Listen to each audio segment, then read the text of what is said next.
Well, welcome everyone. A beautiful day. We had to wait till 7 o'clock last night to decide whether we had to put a tent up, but I think the rains will hold off and we're in good shape. So I'm David Brent. I'm the co-founder and principal at Brinshore Development, and I'm so proud to be here today and to have been one of the people that helped to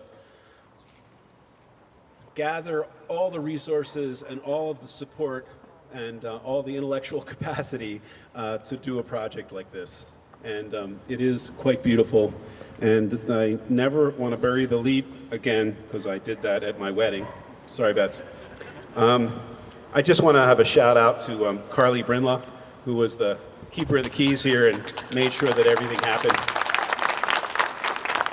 Carly happens to be my daughter too, so that's the way it goes in a family. And she's also responsible. A lot of people love the superhero stuff. Well, that's her. And when we got involved with this and she saw that there was a plant across the street, she said, well, why don't we name it Spark? And I said, what? What kind of apartment building is Spark? And then as the fates will have it, maybe a year or so later, when the RDA was getting ready to tear the building down, somebody created their own Spark and burned down the old motel that was here. So maybe that was appropriate. Yeah, yeah. Dan sent some of his friends over here. This project is unique. It's even unique for Brinshore in that it is a culmination of a vision that we generally try to have for each project. But in this case, it incorporates pretty much everything that we want to accomplish in an affordable housing project. First of all, it's substantial, so that the resources that go in are leveraged. There's 200 units here. We'll probably have 700 or 800 people living here, so that is a significant contribution to the needs of the area. It's on a rapid transit line, so people that can live here can easily get to work and get back. And then we have Neighborhood House that's providing daycare and childcare at discounted rates and with a preference to the residents that are here. So they can have their children go to daycare, they can get on transportation, go to work, and come back and live in a beautiful environment that is something special and they can move their lives on. So that combination of education and transportation and recreation and housing is really a cornerstone of the kinds of work that we like to do. So for all of you, who are going to thank a lot of you today, thank you for allowing us to execute that vision. I want to make sure that I want to thank a few other people that necessarily aren't going to speak. The Wadman people are here, our general contractor. You have no idea how hard that Matt and Dylan and Isaac and Butch and the other folks worked to make sure that this project was something special and also make deadlines. And we had all sorts of things happen that threw roadblocks in the way, right? They did an amazing job. And to our architects, KTGY, where's Oliver? Oliver's right back there. They designed the building and they worked diligently to make sure that all the details were done, and they were spectacular, and I hope you'll enjoy this over the course of time. So thank you guys very much. I want to bring up first speaker here and make sure I do this right, because I don't want to bury the lead again. But Mayor Mendenhall has always been supportive of affordable housing, and she is a visionary in that regard, and she's gaining that reputation around the country. So you're doing something right. I'd like her to just come up and say a few words. Thanks, Dave. How many of you were here when we broke ground on this lot? Are you still shivering? It was freezing. There was huge gusts of wind. There was a tent anchored, and none of us wanted to be under it because it was so cold in the shade. And it was a little bit hard to imagine, but we had a spark in mind about what was coming here. It was hard to imagine in part because this is an unusually large project for us. The RDA, which is now the CRA, Danny Wall's an RDA, raise your hand, CRA, sorry, we're still transitioning. $14.5 million in financing into this project. And then our community and neighborhoods team brought another $1 million into this project because we believe in the uniqueness of what it looks like when you plan for people, not just for a lot, not just for what the zoning can be, but when you plan for families with stickers in the window, when you think about that family who can drop their kids off really soon at a discounted or zero rate at Neighborhood House, which is one of the greatest providers in this entire state of Utah. Neighborhood House, we love you. We're so glad that you're here and that you chose to partner on this with us. And that parent or parents can hop on tracks and be downtown at work in less than 15 minutes and not pay for parking and not worry about traffic. Come home and pick their kids up knowing that they've had great care and love provided and education, and then sit on the rooftop deck or come down here and play. Go across the street to Nico's and get a burrito. And probably in the coming decade, be able to cross the street to one of the biggest entertainment and recreation districts in the state of Utah that will be the Power District. These households right now are already an incredible thing. I'm walking through here is gorgeous. I want to live here someday. Think about if we end up with a Major League Baseball team across the street and the entertainment and recreation assets that are coming with that. The Power District's happening, and perhaps baseball is coming along with it. But the spark is here, and it is a heart in the neighborhood here on North Temple Corridor. Thank you, Brenshore. Thank you for your partnership and your vision. Astor is an amazing project that we did together on State Street, and now you broke the mold with Spark. And I just want to thank a few other of our village partners. I always say it takes a village for us to raise a barn like affordable housing creates. And we've got Utah Housing Corporation, state and federal tax credits at play, the Olin Walker Housing Trust or Housing Loan Fund, the Scott W. and Betsy D. Thornton Family Foundation, Salt Lake County was a part of this, Goldman Sachs, and City Community Capital, and of course our own CRA and Community and Neighborhoods. Thank you all for partnering. Let's keep raising these barns because opportunities like Spark should be found all over Salt Lake City, and we're here to partner with you. Thank you.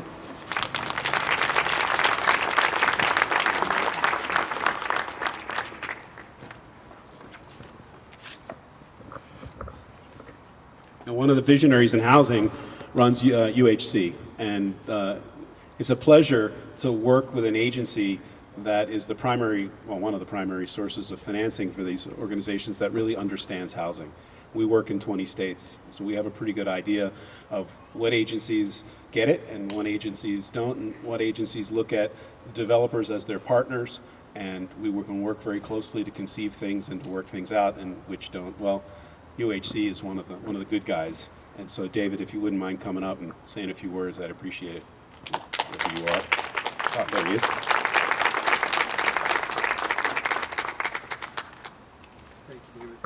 Thanks for the kind words, David. Yes, I did remember sunscreen, but still staying out of the sun. I know that all of you came here today hoping for long speeches. I'm going to disappoint you. I'll keep it brief. Thank you so much, David, to you and your team. We actually held a board meeting, the Utah Housing Corporation Board of Trustees here about a month and a half ago. We just had to have our board members come and see the outcomes that we're able to produce when we all come together. And so proud of this project. Mayor, thank you so much for your administration's support of the project. Wonderful job. So for those of you that don't know, Utah Housing Corporation is the state's housing finance agency. And our role here is fairly simple. And in broad terms, we issued about $50 million in tax-exempt private activity bonds, and we allocated low-income housing tax credits. That doesn't sound very touchy-feely, but on behalf of the team at Utah Housing Corporation, I want to tell you that our role as stewards of those precious resources, for us, it's a labor of love. And it's such an honor and a privilege to be part of this team and have a part in this project. And so I just want to say thank you on behalf of our team at Utah Housing Corporation, and congratulations, everyone, for what we've achieved together. Thank you all. Have a great day.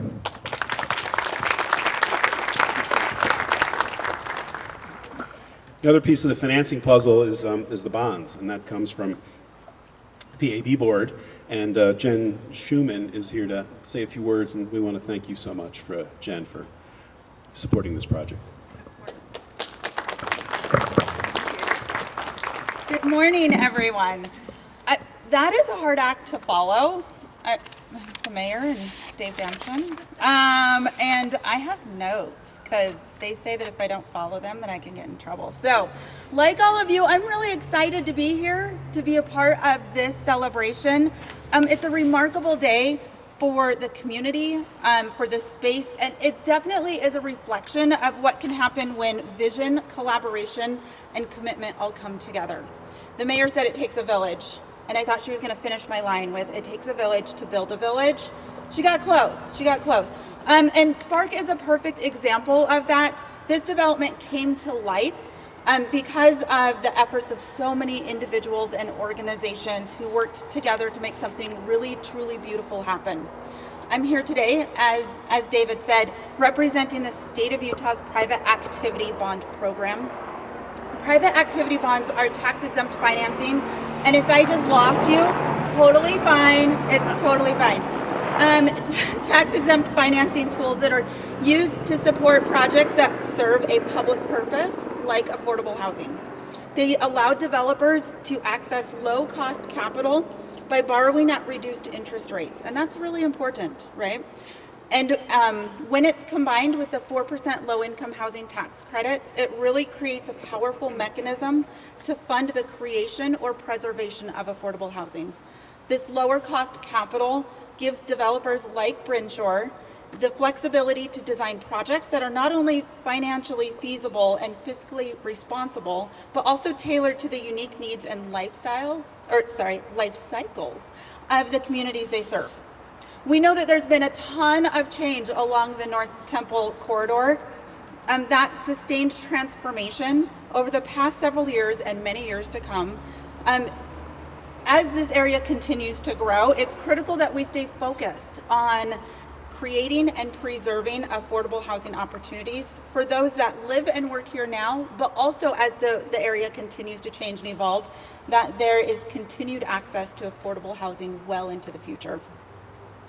I appreciate that the funding stack that Brinshaw assembled, they were not only able to address housing, but broader community needs as well, and the mayor touched on some of that as well.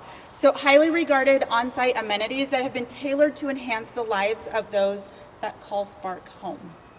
Access to high quality, affordable childcare that prioritize residents that live here in this beautiful space.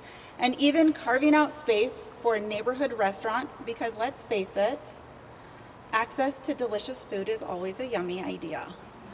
As I said earlier, it takes a village, and so there's a few key folks from that village that I too want to recognize. Chairman Crandall and members of the Private Activity Bond Board, that's a mouthful, who review applications year-round and make some incredibly tough decisions about how to allocate very limited resources. Thank you so much for your continued dedication.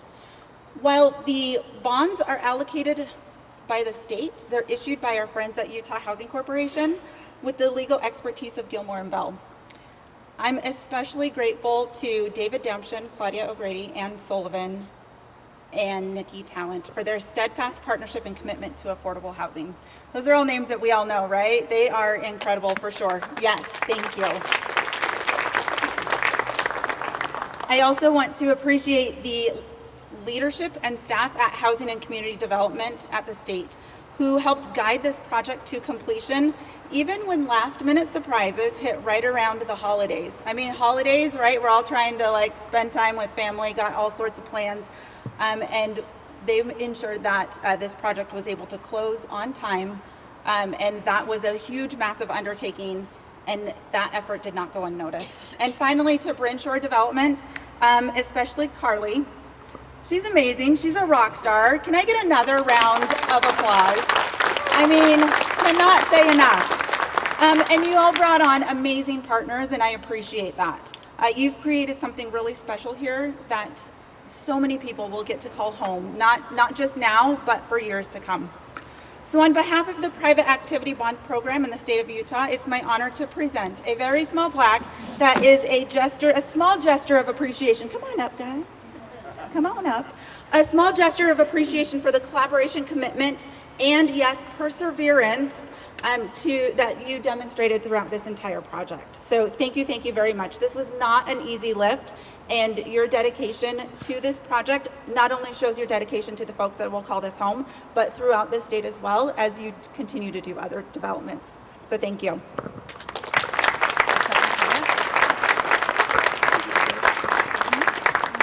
Thank you.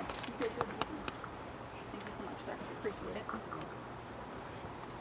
I'm going to get out of your way. Thanks, Jen. Now I got to give her a raise. Jeez. All right, I'm gonna talk for a second about two people at once, and they're not necessarily in the right order here, but we are in Salt Lake City developing for two reasons. One, Dan Ackerman. I won't go through the whole story, but originally he procured Brinshore to be his partner to try to develop the project.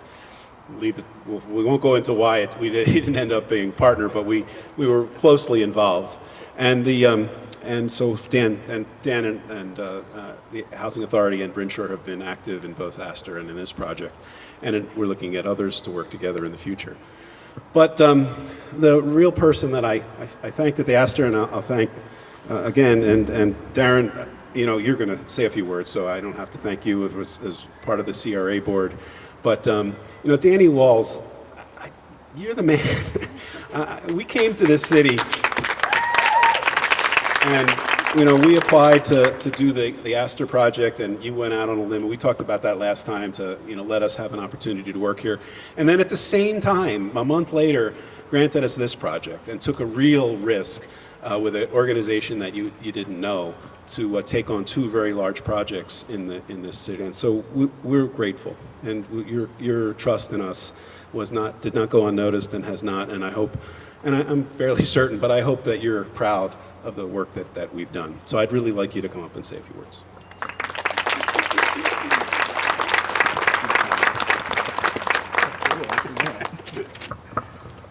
That's a hard introduction to follow.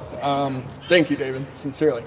I may make you regret asking me to speak today because I want to touch on what this property was before this amazing project was built.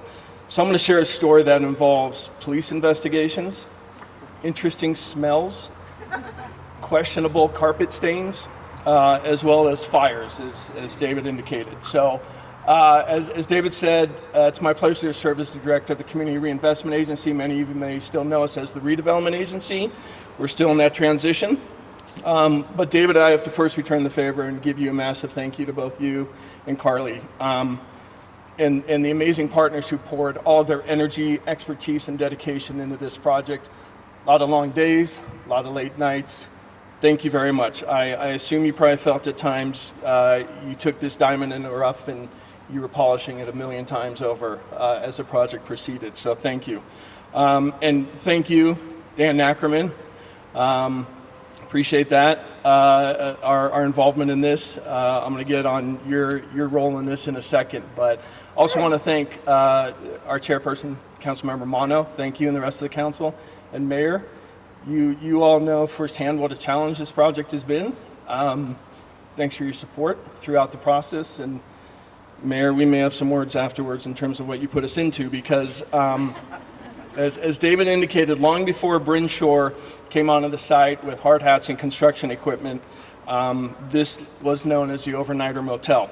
And if you weren't familiar with the motel, I will simply say that it wasn't getting a lot of 5-star ratings on Google or Booking.com. I'm not sure it was ever cracking 2 stars, probably for the police investigations, as I mentioned.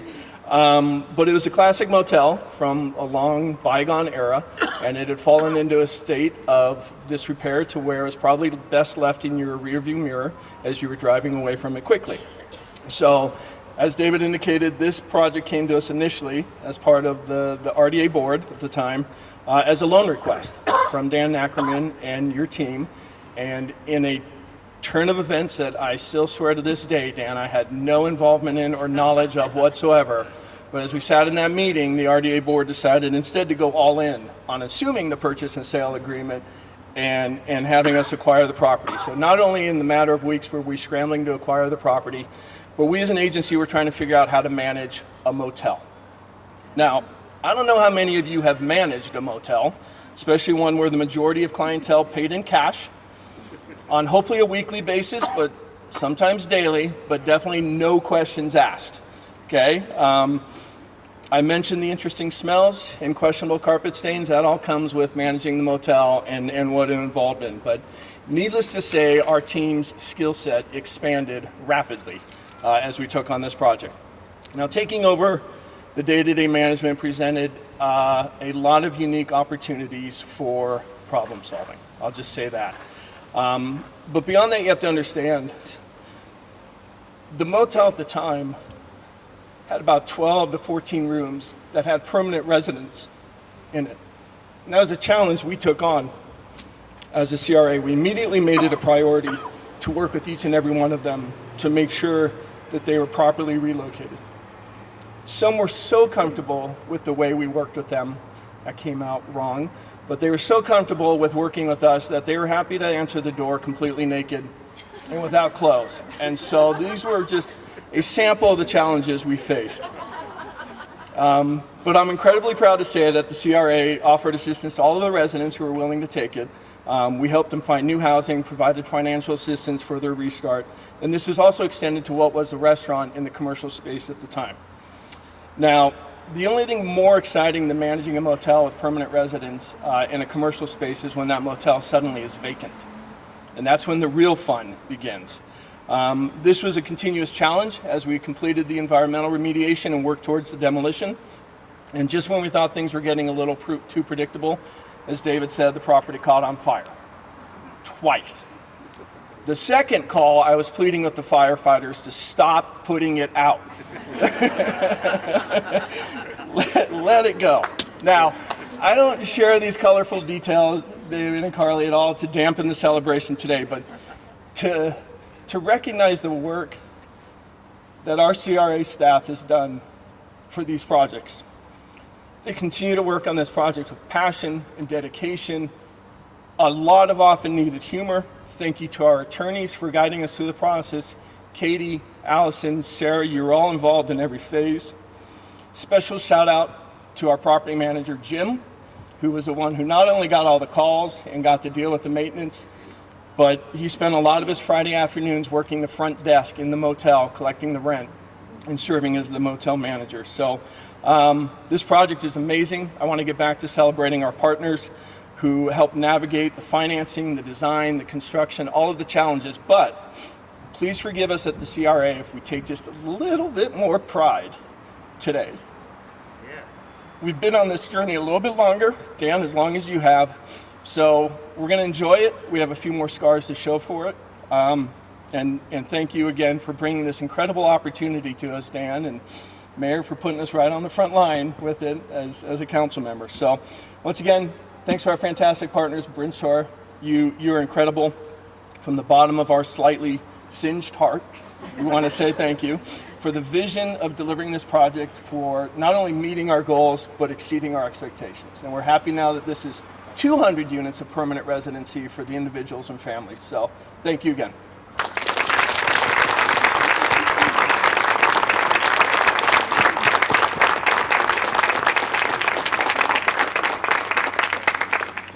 Danny's kind of like when my wife speaks. There has to be some tears. But Danny, I just want to reiterate one thing. 700 plus people will be living here in a wonderful environment because of what you guys did. So that's pretty amazing. Council member and are you board chair or you're board chair of the CRA? Darren Mano. Mano.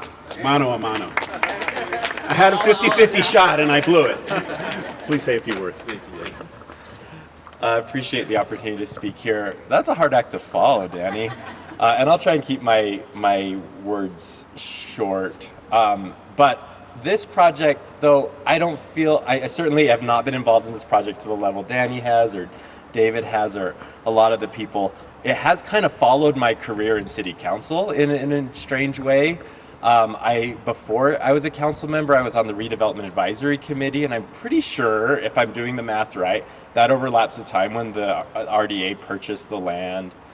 And this project that was 2017, and I now have three roles related to this project. Dan wanted to make sure I have a new role that I shared, which is I am the council member for District 5, currently serving as the CRA board chair, but I also just recently became a commissioner of the Salt Lake City Housing Authority, which I'm very, very proud of, actually. Thank you, Mayor, for that recommendation. And I'm very excited about that. But I think what I'll say about this project is that it is very different than a lot of the projects that we as the city or the CRA invest in, because we've been through it the whole time. We purchased the land.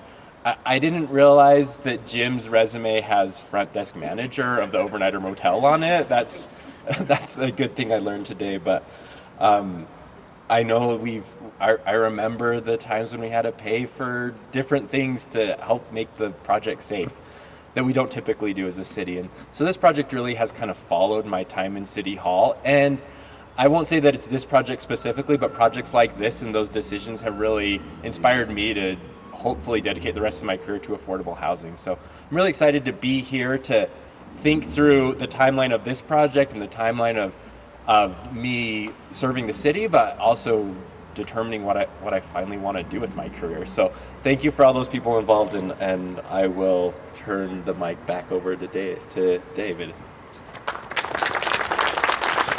That's amazing what you've done. I have just been told, incidentally, that if you parked across the street in the TKO lot, your car might not be there. They're towing cars, so if you parked over there, you need to move it.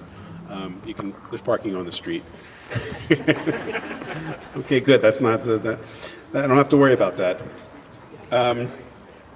So Neighborhood House, you've all heard quite a bit about Neighborhood House and how special they are, and Carly and Jennifer have become fast friends over the years as they've figured out how to make this thing work.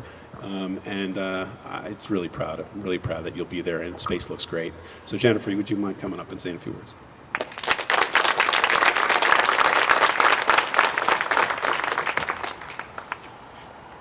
It's so great to see everyone here today. Good morning, almost afternoon. I'm Jennifer. I'm the executive director at Neighborhood House.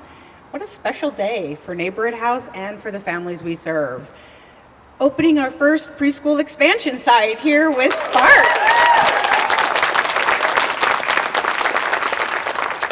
For over 130 years, Neighborhood House has served Salt Lake City's west side, and we've been a trusted nonprofit and community resource for all that time. We provide quality, affordable childcare and adult daycare, all on a sliding fee scale. We help hardworking families climb the economic ladder and build strong, happy futures.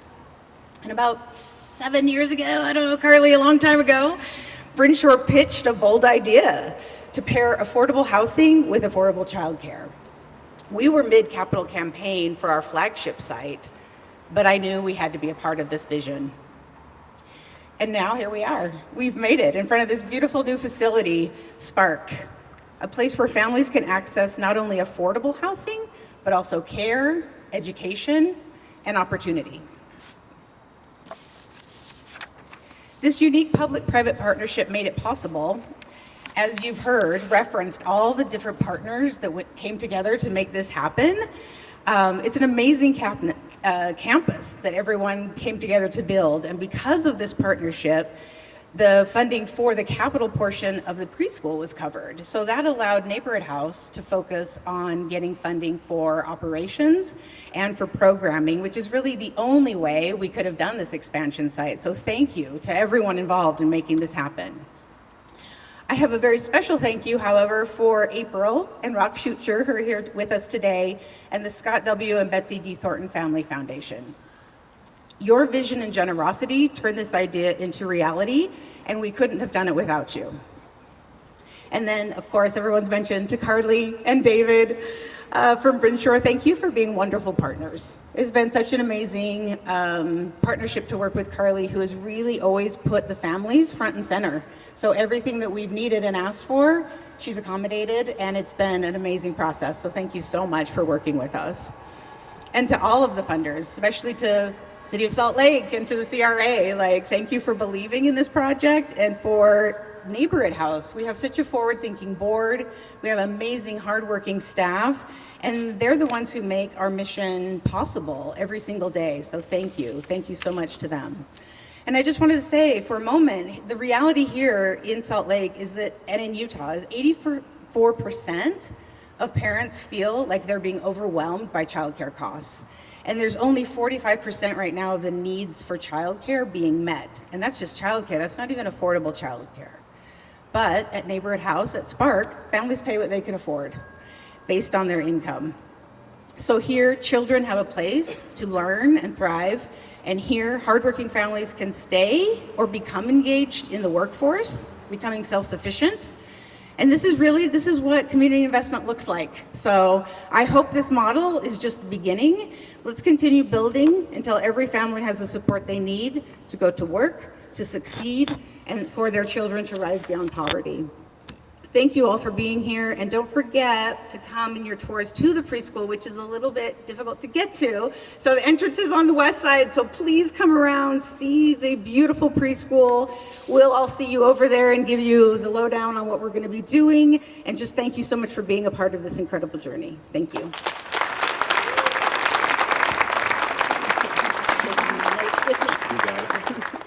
You know, the problem with having your daughter run the project is when she comes home and says, we're going to do this and this with the neighborhood house, and I say, you're going to do what? She just goes, yeah, just go away. And so that's how it got done. Dan, come on up and say a few words. He's the man. I am not the man, and I'm tired of hearing Dan.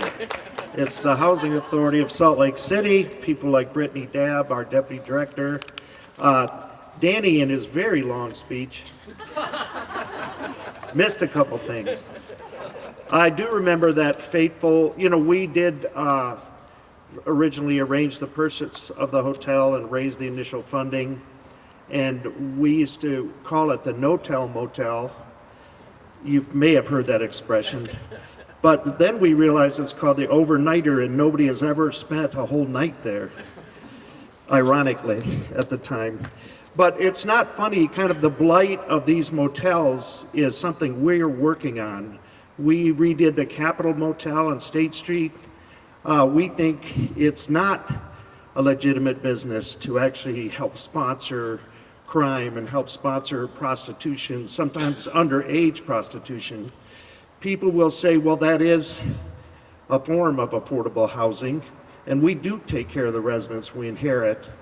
But if you're paying $400 or $500 a week in cash, that's not affordable housing for a little crappy, I almost swore, motel room. But I do remember that sometimes these things have really key moments that just last a few minutes, and it changes the course of a project. And that particular council meeting was that. We were scheduled to get the $4.2 million to buy the property. The contract was expiring in a couple days. The RDA board was all on our side. The then council member, Erin Mendenhall, was on speaker in that meeting. I remember it very clearly. And as this single family home developer tried to steal the whole project, Brittany's shaking her head no, this council member kept asking more questions, and the meeting lasted a long time for one item. And another council member, Charlie Luke, suddenly said, we're not comfortable with this. Why don't we try a very transparent, open process and hand it to the RDA for now? So really, both Erin Mendenhall and Charlie Luke instantly changed the course of this project that very day within a couple minutes. And there were some other people very involved in those early days. Tammy Huntsaker, even our board had to take this on. We've spent millions on this project ourselves, including ongoing subsidy. And another mayor, Palmer DePaulis, our board chair at the time, really pushed for this project. We were thrilled. Jen Schumann was actually a little bit involved in a different role back then. But we were thrilled to do a nationwide search, very transparent and open, for a very good developer. We found Brinshore. They were from Chicago. Everyone was against that at first. And now look at this. And so we've taken, I'm glad you talked, Danny, about what was here, because those are some really sad stories that happen in these blighted hotels. We sort of went from blight and instantly made it right. And you would never know that looking around to these hundreds and hundreds of families who will be here forever. So thank you very much. This is a big day, not just a big day, a big date. There's some kind of white smoke and black smoke thing going on in Rome. We have several new city flags today. I checked my wallet today for the first time to see if there's a star on my license. And finally, I'm already going through fluoride withdrawal. Thank you very much. That's an inside. No, I know all about it. Oh. Pretty good speaker, isn't he? I don't want to follow him, but yeah. I'm just for those of you who don't have the license, that's the real ID. They've announced that don't worry about it. You get on the plane, so it's not going to work. Our project here has to get financed, and we have equity investors and construction investors and perm investors, and they have to understand the enormous complexity of these deals. And as it turned out, our equity investor, Goldman Sachs, ended up not only understanding that, but they were the best equity partner we've ever had in 110 transactions. And I don't say that. I don't say that lightly, because we have lots of great partners. But things happened on this project that actually required the equity partner to take some real risk. Beyond the risk of having the project built that they normally take, real problems that we had to face, and they stood by us and they worked with us, and they didn't make it a bureaucratic nightmare. And for that, I am eternally grateful. And so we'd like to have Scott Maxfield come up from Goldman and say a few words, and thank you very much. Thank you for that compliment, David. I recorded that, and I will be sending that to most other banks across the country, just to make them aware of our role in this transaction and how you felt about us. I will tell them that is the high mark that they have to live up to. Well, it's really, I'm thrilled to be here with so many partners who we've worked so closely with over the years. Mayor Mendenhall, Danny at the RDA, now the CRA, David Damshin over there, hiding from the sun, and so many others. Goldman Sachs this year is celebrating our 25th anniversary here in Salt Lake, which is something we're really proud of. For those of you who are not aware, I believe we still hold the title of being the largest private employer in downtown Salt Lake City, which we're really proud of. And in addition to that, we've also deployed nearly $2 billion over the last 15 years across the state of Utah, but most specifically here in Salt Lake. So over $1 billion in Salt Lake City alone over the last 15 years. And we just love doing business in Salt Lake, and this project is a perfect demonstration of why. The city and other public sector partners will identify a community need. They will rally private sector partners, not-for-profits, along with the public sector. Everyone rolls up their sleeves. We work collaboratively to achieve a goal that ultimately results in real community progress and development. And so in this deal, we had an underutilized site that was converted into a really dynamic mix of mixed income housing, retail, early childhood education. For us, I'm particularly excited about the early childhood education. We actually, about 10 years ago, as some of you may know, did what was the first social impact bond here in Salt Lake, and I think in broader Utah, which was in partnership with United Way of Salt Lake in the Granite School District, which was to really prove out the thesis that there were a lot of folks who were not getting early childhood education who needed it, and that by getting that education, that they would be less likely to end up needing special education once they entered K through 12. and that was a resounding success. And so we're thrilled to be able to continue to support this preschool and broader early childhood education here in Salt Lake and across the state of Utah.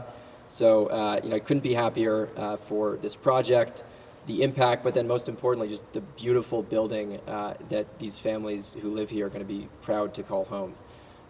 And so I want to thank everyone who was involved, in particular the team at Goldman Sachs, Josh Bond, Alex Ivanovich, Daniel Sequeira, and Yana Nessi, who really made everything here happen. But we're just thrilled to be a part of this project, thrilled to be as important a part of the housing finance in this city and across the broader state. And we look forward to many more opportunities to work with Brinshore and with all the public sector partners on this deal. So thank you.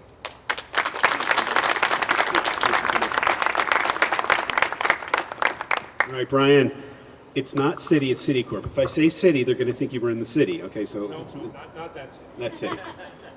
Brian Barker is our loan officer and friend at Citicorp, as does a lot of our bond transactions and financing transactions. And this one was a biggie, so would you please come up and just say a few words? Thank you, Citicorp.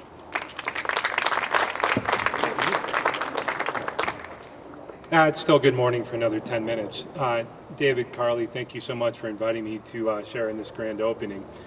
This is one of the most enjoyable parts of my job, if not the most enjoyable, is coming out and seeing, what the end result is for the hard work that everybody does. And I'm a firm believer, and my firm is a firm believer, that the bedrock of any community is safe, clean, quality, affordable housing.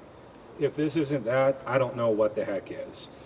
And, you've heard it mentioned, this is going to provide 200 families, 700 people, safe, clean, quality, affordable housing.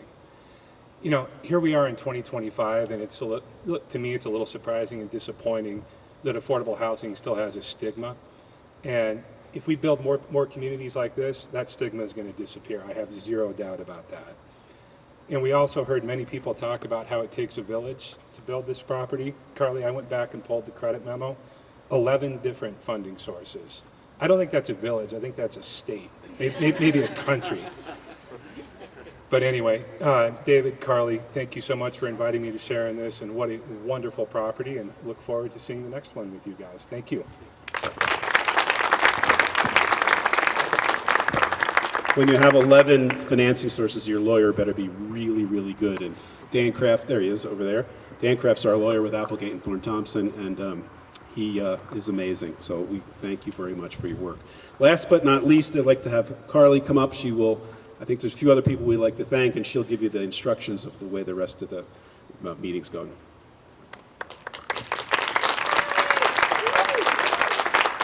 Hi, everyone. Thank you for being here. We're so proud of this building and this project and what's been accomplished here. As you can see, it happened because of all of these people in the front couple rows, and actually most of the people in the rest of the room as well. I'd really like to thank a couple members of Brinshore. So obviously David, he was a little bit the mastermind here, but we have a couple members of Brinshore here with us. Kyle Stubblefield was the accountant on this deal, and I just want to say that I do not envy him being the accountant on this deal.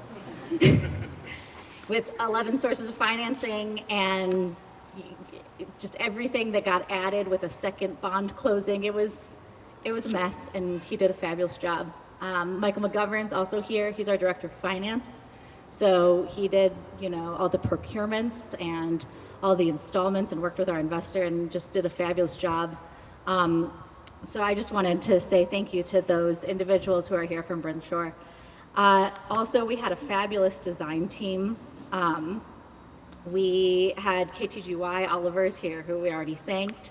Our civil engineer, AWA, James Copeland, I believe, is here. He did just a fantastic, hi James. He did a fantastic job. Royal Engineering, Chris Foslov. Realm, Scott and Luna are here. They did the landscape engineering, and it turned out beautifully. They did a fabulous job. They also did all of the outdoor play lots, of which there are two, one for the daycare and one in the back of the building, which I hope that you will all see because it's really beautiful and it's available for residents. And I would also like to thank our property management team. They're the ones that are front facing with the residents. They keep this project going. They're the heart and soul of this building. Tressie, Kitchen, Laura, you guys, you're 10 out of 10. So